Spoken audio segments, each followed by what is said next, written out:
Good morning, students. Previously, in this lesson, we had read that there was a ship and it was in trouble, and there were 4 people in that ship plus 2 crewmen, and they had faced a disaster. And the children also, one of the child, he was hurt. She was hurt, but they did not give in to the weather conditions and they stood strong. Now let's move further. By morning on January 3, the pumps had the water level sufficiently under control for us to take 2 hours rest in rotation. Meaning, by the morning of January 3rd, 2nd of January, it was a horrible, terrible condition for them. But on January 3rd, the pumps had the water level sufficiently under control, meaning the water, it was taken out of the ship, the broken ship. The pieces of the ship, they were mended by the narrator, who himself was injured, and the water was sufficiently under control. That is, the water that was on the ship, it was taken out quite controllable. And then it so happened that the people, they started taking rest 2 hours in rotation, meaning one after the other. Okay, 2 hours you take rest, then I will take rest, and so on. But we still had a tremendous leak somewhere below the water line, and on checking I found that nearly all the boats' main rib frames were smashed down to the keel. Now still there was water that was coming up, and as the water was coming up, so they had to find out that from where the water is coming. Now a keel, it is a long piece of wood or metal on the bottom of a boat that stops it falling over the sideways in the water. Okay, so it's like a balance. And so they found that the frames that were there, they had smashed down to the keel. In fact, there was nothing holding up a whole section of the starboard hull except a few cupboards partition. Now the starboard, as the main board, I have told you about it.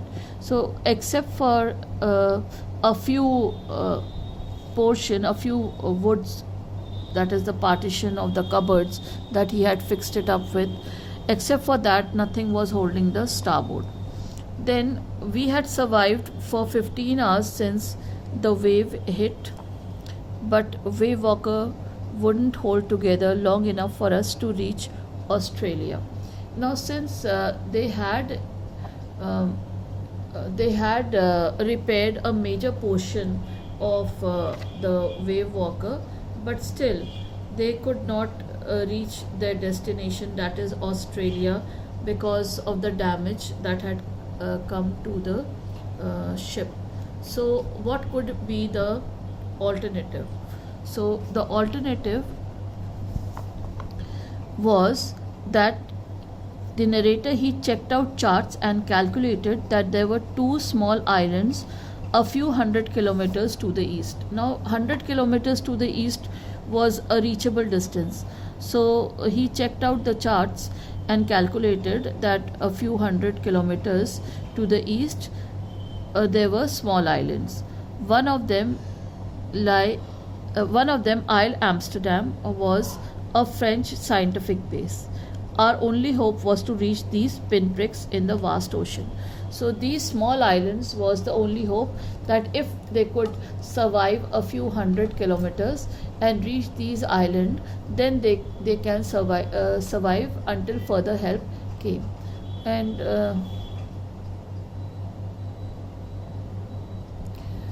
so that is what they thought of, that if we could reach these pinpricks, that is the small islands in the vast ocean.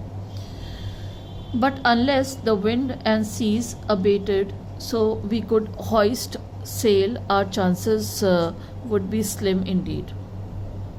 Now, until and unless the winds, they abated, meaning something that is unpleasant or severe, became less intense or widespread. That is the meaning of abated. So until and unless the wind and seas abated, they could not hoist the sail, our chances would be slim indeed. So until unless the wrath of the sea became less, they could not hoist the sail, and their chances would be slim. Then the great wave had put our auxiliary engine out of action. That is the secondary engine that was out of action because of the great wave that had attacked them. This all happened on January 3rd. On January 4, after 36 hours of continuous pumping, we reached the last few centimeters of water. Now, continuously 36 hours of pumping on January 4, then a few centimeters, that is the last few centimeters of water was left. Now we had only to keep pace with the water that was still coming in. So now whatever water was coming in, they had to keep pace with that they had to just remove that water from coming in, not the excess water. We could not set out sail on the mainmast. Pressure on the rigging, that is the gear, would simply pull the damaged section of the hull apart. Hull is the frame.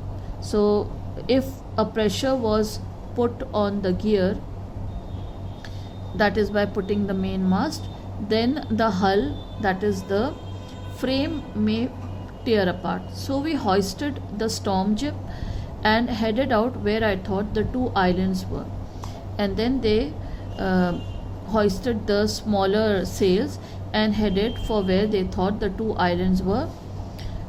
Mary found some corned beef and cracker biscuits, and we ate our first meal in almost 2 days. Now Mary, the wife of the narrator, she found some cracker biscuits and some corned beef, and they had their first meal after 2 days, that is after 48 hours.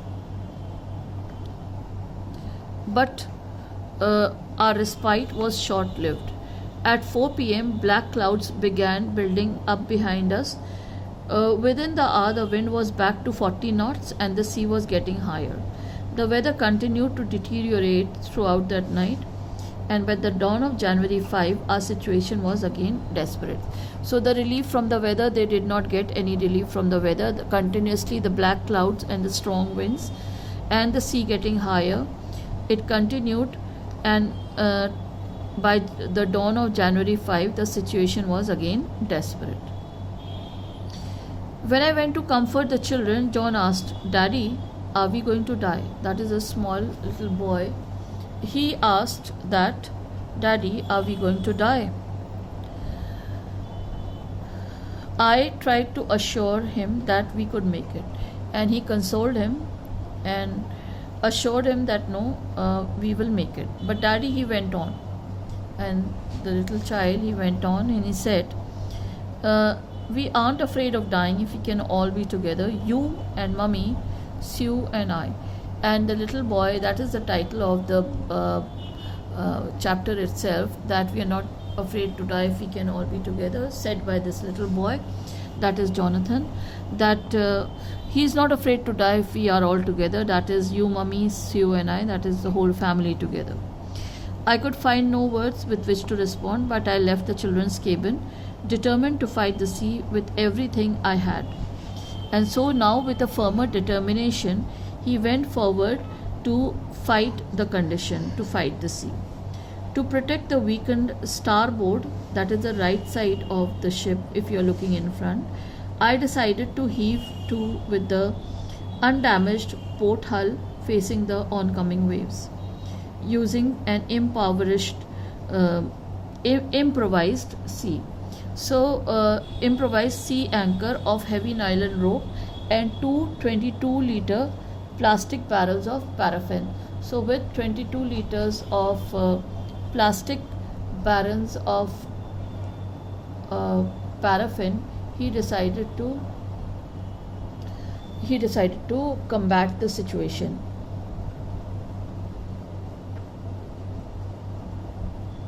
Now,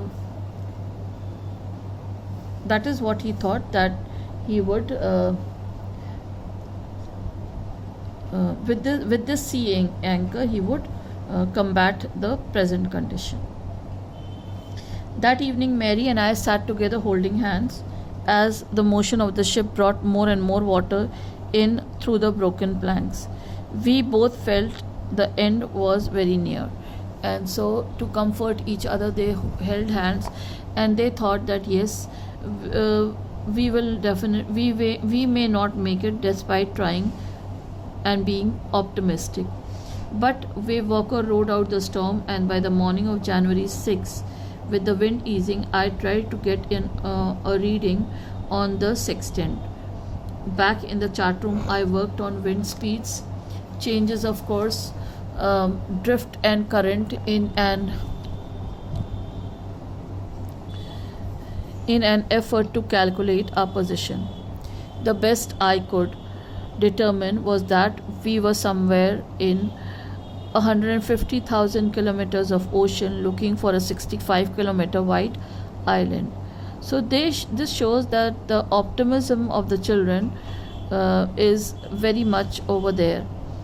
And the author. While I was thinking, Sue moving painfully, joined me.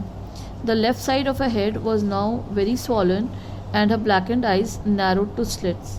Now she could not even see properly. Sue, who had a head injury.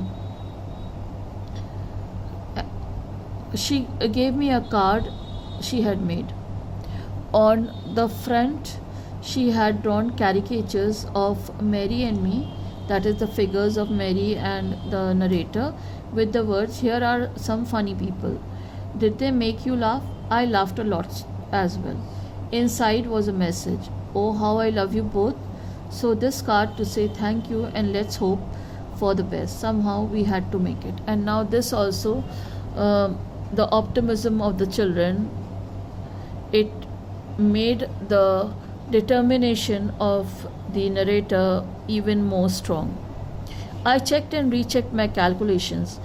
We had lost our main compass, and I was using a spare which had not been corrected for magnetic variation. So a new compass, an old compass they were using now. I made an allowance for this and another estimate of the influence of the westerly currents which flow through this part of the Indian Oceans. So all his calculations were assumptions right now, and he calculated about 2 p.m. I went on deck and asked Larry to steer a course of 185 degrees. If we were lucky, I told him with a conviction, I did not feel he could expect to see the island at about 5 p.m. So the narrator, he handed over the steering wheel to Larry, and with a calculation and with a conviction, that is a very strong belief, the meaning of conviction, that with a very strong belief he handed it over to Larry and told him that by about 5 p.m. we may see the island. Then with a heavy heart I went below, climbed on my bunk and amazingly dozed off, and he was so tired that he went off to sleep when he went downstairs. When I woke it was about 6 p.m. and growing dark. I knew must have missed the island, and with the sail we had left, we couldn't hope to beat back into the westerly winds. At that moment, a tousled head, that is, a disordered head, appeared by my bunk. "Can I have a hug?" Jonathan asked. She was right behind him. Why am I getting a hug now?" I asked, and the narrator, he wanted to know why the children wanted to hug him. "Because you're the best daddy in the whole world and the best captain," my son replied.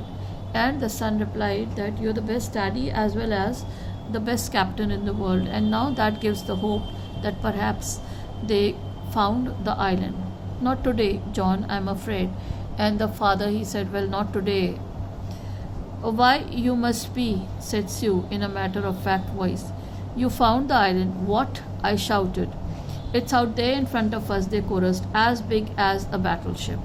And that was a pleasant news for the narrator, and he rushed on to the deck and gazed with relief at the stark outline of Isle Amsterdam, and that is the sharp outline of Isle Amsterdam, the island that they were looking for.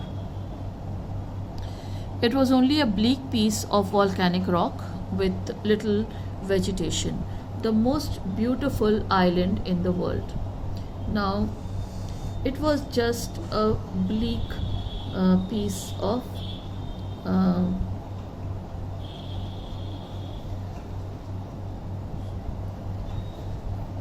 it was just a bleak piece of volcanic rock. Bleak over here, it means just an empty piece of volcanic rock with little vegetation, and the most beautiful island of the in the world, because it acted as a savior of their life. So he called it the most beautiful island of the world. We anchored offshore for the night, and the next morning all 28 inhabitants of the island cheered as they helped us ashore.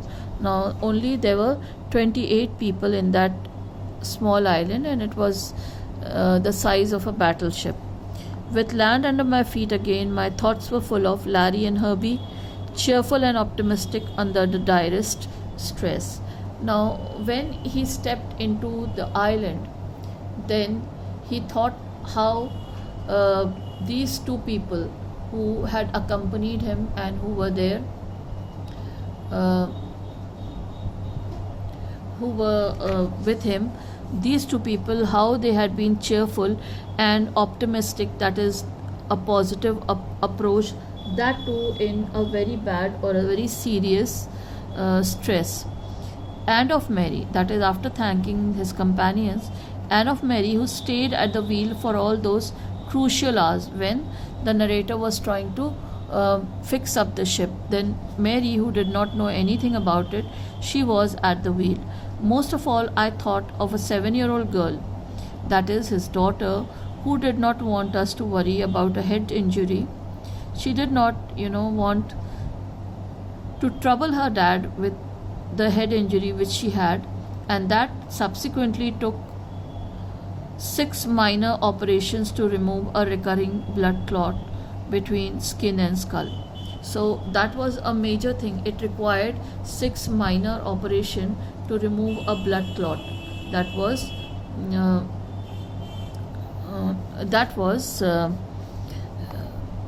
between the skin and the skull, and of a 6-year-old boy who was not afraid to die. And that is the title of the story. We are not afraid to die if we can all be together, and that too from his son, who was a 6-year-old boy who was not afraid to die if they could all be together. So with an optimistic approach, we end the story. Thank you very much.